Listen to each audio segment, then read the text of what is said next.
That night, as Jiwoo and Ariam walked through a quiet park, Ariam suddenly stopped. "We need to check the council ship. Now." "Why?" "I saw one of Taiho's aides carrying a device I recognize. It's used for planetary scanning, the kind used before military operations." Jiwoo trusted Ariam's instincts. They slipped past security and used Ariam's knowledge to access the council ship's computer system. What they found confirmed her fears.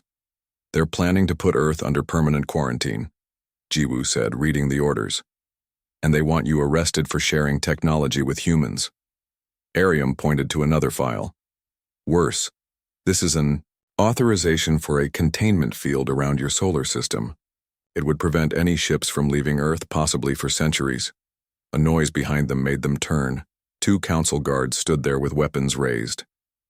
"Commander Park, you continue to interfere in council matters," said one guard. "Hi, Councillor Taiho suspected you might try something like this." "Run!" Jiwoo shouted, pushing Ariam toward an exit. They barely escaped, racing through the dark compound. By morning, the council ship had left Earth, with Ariam on board. She had been captured while trying to warn Jiwoo's team. "She's being taken to Nexus Prime for trial," Admiral Kim told Jiwoo. "And the council has officially rejected our application again. Their fleet is moving into position around our system." Jiwoo's hands tightened into fists. "We need to rescue Ariam and find proof of what they're doing." "That would mean becoming fugitives," the Admiral warned. "The council has labeled you both as dangerous. Then that's what we'll be." Within hours, Jiwoo had assembled a small team: Sungmin, Hyun-ki, and 3 other loyal crew members. The Night Falcon was refueled and loaded with supplies. "This is likely a one-way mission," Jiwoo told them. "We may never return to Earth." "We're with you," Sungmin said simply. Using the ancient device they had recovered from Torin, they slipped past the council blockade undetected. Their destination, Nexus Prime, to rescue Ariam and access the council's central database. "If Taiho wants to label humans as dangerous," Jiwoo said as they entered faster-than-light travel, "then perhaps it's time we showed him just how dangerous we can be when fighting for what's right." Behind them, Earth faced an uncertain future as council ships tightened their blockade. Ahead lay Nexus Prime, the heart of a corrupt system that feared human potential. And somewhere in between was Ariam, the ally who had become much more to Jiwoo than just a friend from another world. The Night Falcon approached Nexus Prime under the cover of a damaged merchant vessel. Jiwoo and her small crew had spent 3 weeks planning this mission. Now they were minutes away from execution. "Security scan incoming," Hyun-ki warned from his station. Using the scrambler now, the device they had found on Torin masked their true identity, allowing them to dock at an outer maintenance bay. Jiwoo checked her equipment one last time. "Remember the plan," she told her team. "Sungmin and I will find Ariam. Hyun-ki and the others will access the central database. We meet back here in 3 hours." They moved through service corridors, avoiding patrols. Jiwoo's heart raced as they neared the detention area. According to their intelligence, Ariam was being held in a high-security cell. The guard station was ahead. Jiwoo nodded to Sungmin, who released a small device that rolled toward the guards. A flash of light, and the guards slumped in their seats, unconscious but unharmed. "Detention Block C," Jiwoo said, checking the computer. "Cell 12. They found Ariam looking thin and tired. Her silver skin dulled from captivity. Her eyes widened when she saw Jiwoo. "You came for me," she whispered as Jiwoo opened her cell, "even knowing the risk." "I always will," Jiwoo replied, helping her stand. "Now let's finish what we started." Meanwhile, Hyun-ki had accessed the Council's secure files. What he found was worse than they had imagined. The Council had been suppressing dozens of species, not just humans and Lumidari. They controlled resources, technology, and information across the galaxy, keeping lesser species dependent. When Jiwoo, Ariam, and Sungmin reached the data center, Hyun-ki showed them his discoveries. "We need to let everyone know," Ariam said. "All the worlds, all the species." An alarm suddenly blared through the station. "Intruder alert in central data hub, security teams deploy." "They've found us," Sungmin said. "We need to go now." Jiwoo looked at the data. Not yet, we still need to send this out. Ariam stepped forward. I can modify the communication array to broadcast on all frequencies, but I need time. Then we'll give you time, Jiwoo said, drawing her weapon. For the next 20 minutes, Jiwoo and her team held off security forces while Ariam worked. Just as the doors were about to give way, Ariam shouted, "It's done. The truth is being broadcast to every world in council space." They fought their way back to the Night Falcon, narrowly escaping as Nexus Prime erupted in chaos. Ships from various worlds were receiving the data, learning how they had been manipulated for centuries. By the time they reached Earth, the entire galaxy was in upheaval. Council authority was crumbling as suppressed species demanded freedom and truth. But Earth faced a more immediate threat. The Council's main battle fleet had arrived, surrounding the planet. High Counselor Taeho's flagship led the armada, weapons ready. "Surrender Earth or face destruction," Taeho's message rang through all channels. "Your human troublemakers have caused enough damage," Admiral Kim's voice replied from Earth's defense flagship. "We will not surrender to tyrants." The Night Falcon slipped through the blockade, joining Earth's defenders. Jiwoo took her place on the bridge with Ariam beside her. "Attention all ships." Jiwoo broadcast on an open channel that reached every vessel in the standoff. "This is Commander Jiwoo Park. You've all received the data from Nexus Prime. You know the truth now about the Council's lies," she continued, her voice steady. "Today you have a choice. Continue fighting for those who have used you, or join us in building something better. Something fair." For a long moment, nothing happened. Then, one by one, ships across the blockade changed their positions. They moved away from Taeho's flagship, forming a new line behind the Earth ships. "What is this?" Taeho demanded. "Return to formation immediately." "They've seen what we're made of," Jiwoo said. "Not violence, not conquest, but courage, truth, and the willingness to stand up for what's right." Taeho's flagship, now almost alone, finally retreated. The revolution had begun. Representatives from all species gathered on Earth to form a new alliance, one where all voices were equal. Jiwoo and Ariam stood together as ambassadors of this new beginning. Later, they watched the sunrise from a quiet hillside. The first golden light touched Ariam's silver skin as Jiwoo held her hand. "Your world really is beautiful," Ariam said softly. "Our world now," Jiwoo replied. "And our galaxy." Above them, ships from dozens of worlds moved freely through Earth's skies, no longer afraid of the Death World and its determined inhabitants. "The Galactic Council has announced a containment action around Earth's solar system," the reporter said. "All human ships are restricted to our system until further notice." "They've quarantined us," Hyun-Ki said. "We're trapped. Over the next 2 days, Jiwoo and Ariam were brought into emergency meetings with Earth's leaders. Military options were discussed, but everyone knew Earth's ships were no match for the Council's fleet. "We need another approach," Jiwoo finally said, during a tense meeting. "Fighting will only prove their prejudice about us being violent." "What do you suggest?" Admiral Kim asked. Jiwoo looked at Ariam, who nodded encouragingly. "We show them what humans are really made of. Not through weapons, but through actions they can't ignore. 3 missions to demonstrate human ingenuity, courage, and compassion." "What missions?" asked the Admiral. "First, rescue a Council ship in distress. There's a Draken patrol lost in the Vega Nebula. Second, negotiate peace in the Proxima conflict, where the Council has failed for decades. Third, recover artifacts from the high-gravity world Tauren, which has valuable ancient technology the Council can't reach." The room grew quiet as the leaders considered her plan. "It's risky," Admiral Kim said finally, "but I like it better than war." As the meeting ended, Jiwoo and Ariam walked outside under the stars.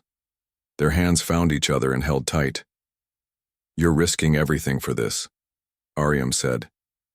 "For my people. For humans." Jiwoo smiled. "That's what humans do. We take risks, especially for things that matter." She looked up at the stars where Council ships now blocked Earth's path outward. Somehow she would find a way to change their minds. About humans, about Ariam's people, about what strength really meant in this vast galaxy. The sleek Earth ship, Night Falcon, cut through space, its hull modified with Ariam's Lumidari technology. Inside the bridge, Jiwoo checked the mission parameters one last time. Vega Nebula ahead, announced Sungmin, the pilot. Visibility dropping to 10%. Jiwoo nodded. The distress signal is still active. The Draken patrol ship has been trapped here for 3 days.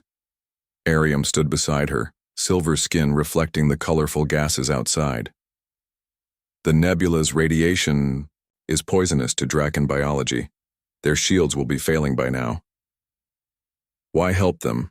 Asked Hyun-ki from the communication station. They're part of the council that blocked Earth. Jiwoo turned to face her small crew. Because that's how we show them who humans really are. We don't leave anyone to die, even those who see us as enemies. The ship pushed deeper into the purple and blue gases. Warning alarms sounded as radiation levels rose. There! Sungmin pointed, at a dark shape ahead. The Draken ship floated dead in space, its engines dark. Jiwoo activated the comm system. Draken vessel, this is Earthship Night Falcon, we're here to help. A weak signal answered. Humans? Is this some trick?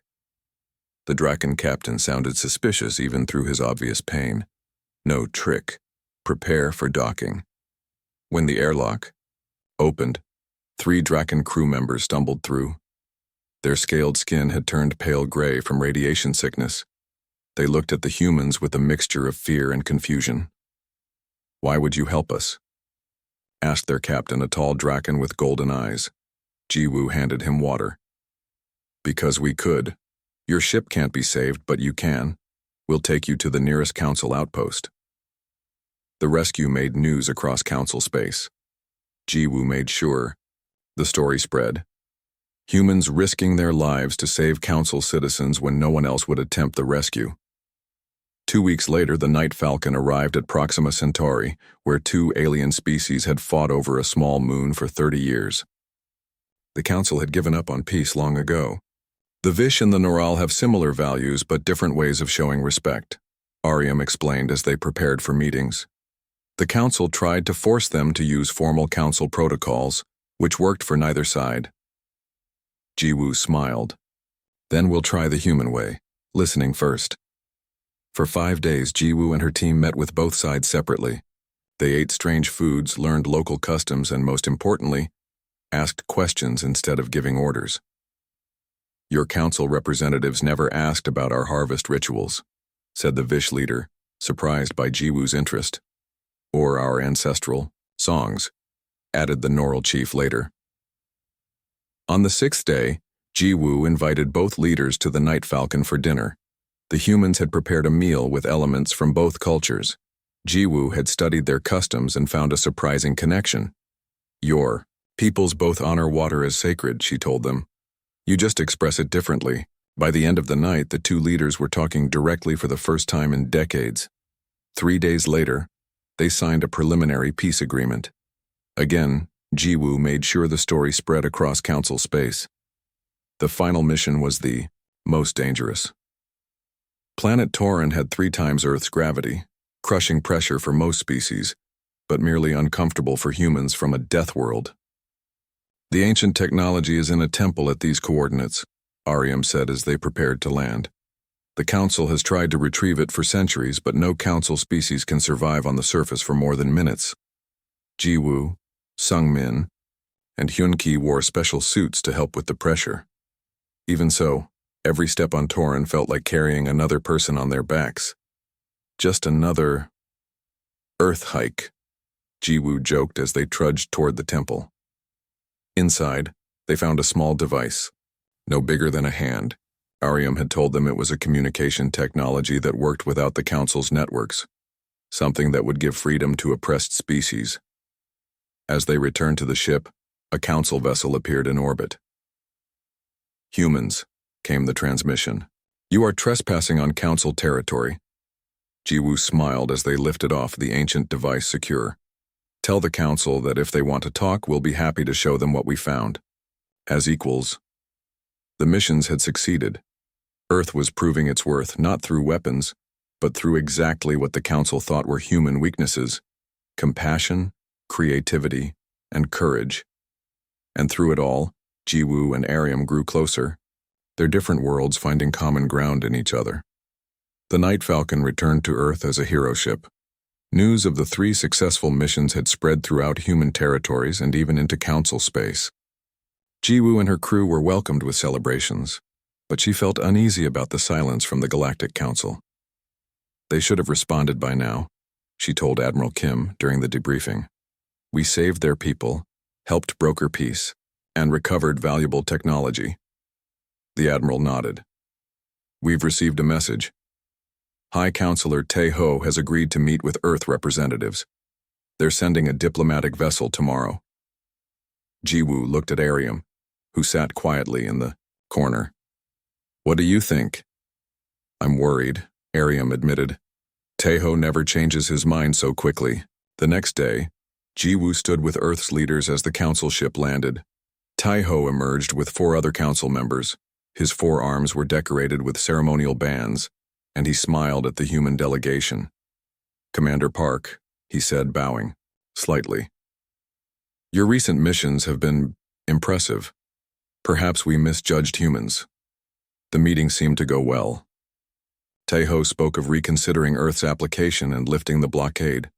He even mentioned working with Ariam on her research. See? Jiwoo whispered to Ariam during a break. They're finally listening. But Ariam shook her head. This isn't right. Tae-ho would never accept my research. Something is wrong. Jiwoo Park stood at the window of the transport ship, watching the massive space station grow larger. The blue and silver structure of Nexus Prime looked like a star with many points. This was it, the moment humans would finally join the Galactic Council. Commander Park, we will dock in 5 minutes, said the pilot. Jiwoo nodded, adjusting her formal blue uniform. As Earth's first representative to the Council, everything had to be perfect. She touched the small pin on her collar, Earth's symbol among the stars. The ship docked with a gentle bump. Jiwoo took a deep breath and walked toward the airlock. The doors opened to reveal 2 tall green-skinned aliens waiting for her. I am Dae-sung, your guide, said the taller one, bowing slightly. Welcome to Nexus Prime. Jiwoo returned the bow. Thank you for the welcome. Dae-sung led her through wide hallways filled with aliens of all shapes and colors. Some had scales, others had fur. Some floated instead of walking. Jiwoo tried not to stare. The Council is waiting, Dae-sung said, stopping at a large door, with strange symbols. The door opened to a huge round room. 50 representatives from different worlds sat in rising tiers. At the center was a platform where Jiwoo was directed to stand. High Counselor Tae-ho, a blue-skinned alien with 4 arms, looked down at her. So this is what a human looks like, smaller than I expected. Several Council members laughed. Jiwoo stood tall. On behalf of Earth, I thank the Council for this opportunity. Tae-ho waved a hand. Yes, we have reviewed your application. It is interesting that creatures from a death world seek to join us. Death world? Jiwoo asked. What you call Earth, explained another Council member. High gravity, extreme weather, dangerous animals, poisonous plants. Most species would die there in days. Tae-ho continued. Humans are quite primitive. Your technology is basic. Your lifespans are short. Your bodies are fragile. What can you offer the Council? Jiwoo felt her face grow hot. We may be younger than your civilizations, but humans are adaptable, creative, and determined. This caused more laughter. Determination. As if that matters in galactic politics, someone called out. The meeting continued with more questions that felt like insults. After 2 hours, Jiwoo was dismissed. Dae-sung led her to her quarters. I apologize for their behavior, Dae-sung said quietly. Not all of us agree with the Council's views on humans. After Dae-sung left, Jiwoo explored the station. In a less crowded area, she heard shouts. Turning a corner, she saw 2 large reptilian guards dragging a slender, silver-skinned alien female. The female was trying to break free. Let me go, the silver alien cried. My research is not a crime. One guard hit her. Quiet, Ariam. The council has ordered your detention. Without thinking, Jiwoo stepped forward. Stop that. The guards turned, surprised. Human, this is not your concern. It is if you're hurting someone, Jiwoo said.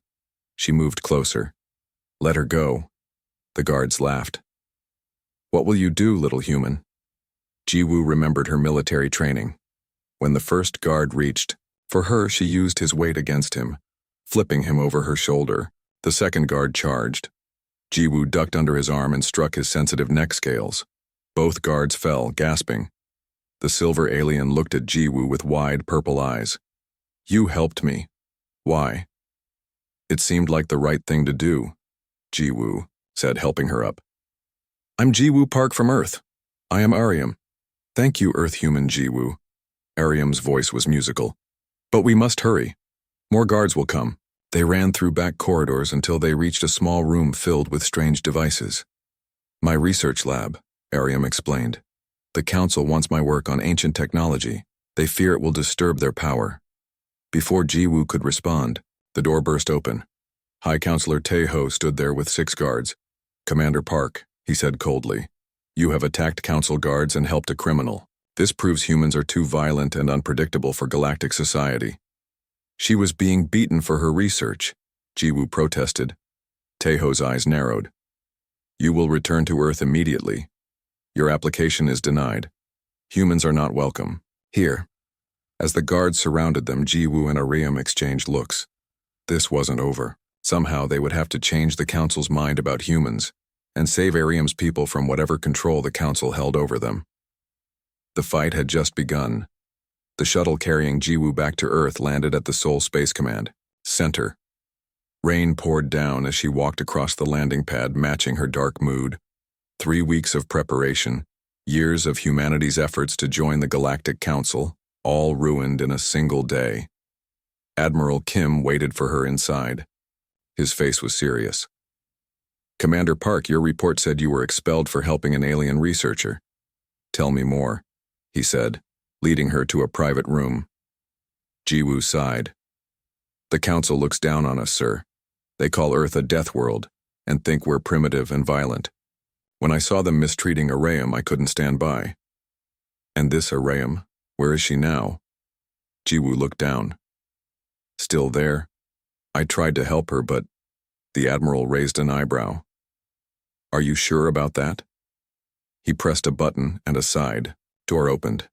Ariam stood there, her silver skin gleaming under the lights. Hello, Jiwoo, she said softly. Jiwoo jumped to her feet. Ariam, how did you get here? Your admiral sent a small ship back for me after you left. I hid in your quarters until they came. Admiral Kim nodded. We couldn't leave behind someone who helped our representative. Besides, we need to understand what's really happening with the council. Later that night, Jiwoo showed Ariam her apartment in the city. The alien moved around the small space, touching things with wonder. Your world is so alive, Ariam said, looking out the window at the rainy cityscape. So much water, so many plants. It's beautiful, even if it would kill most species from my world. Why does the council fear my people? Jiwoo asked, making tea for herself and offering water to Ariam. Ariam sat down, her purple eyes serious. Because you are different. Most council species evolved on safe worlds with few predators or dangers. They developed technology slowly, carefully. But humans, she gestured around her, you faced constant threats, constant change. It made you adaptable, creative, willing to take risks. And that scares them? Yes. Your people advanced from simple tools to space travel in a fraction of the time it took others. The council fears what humans might become in another 100 years. Jiwoo frowned. That's why they rejected our application? Fear? That, and my people, the Lumidari, my species, were once great innovators too. We explored ancient technologies that predate the council. When they realized what we discovered, they restricted our research and effectively made us second-class citizens. What did you find? Ariam hesitated.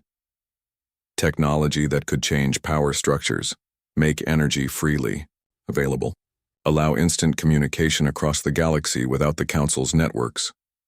A knock at the door interrupted them. Jiwoo opened it to find her friend Hyun Ki, a communications specialist from Space Command. "Sorry to bother you," he said. "But you need to see this." He turned on Jiwoo's view screen showing a news broadcast.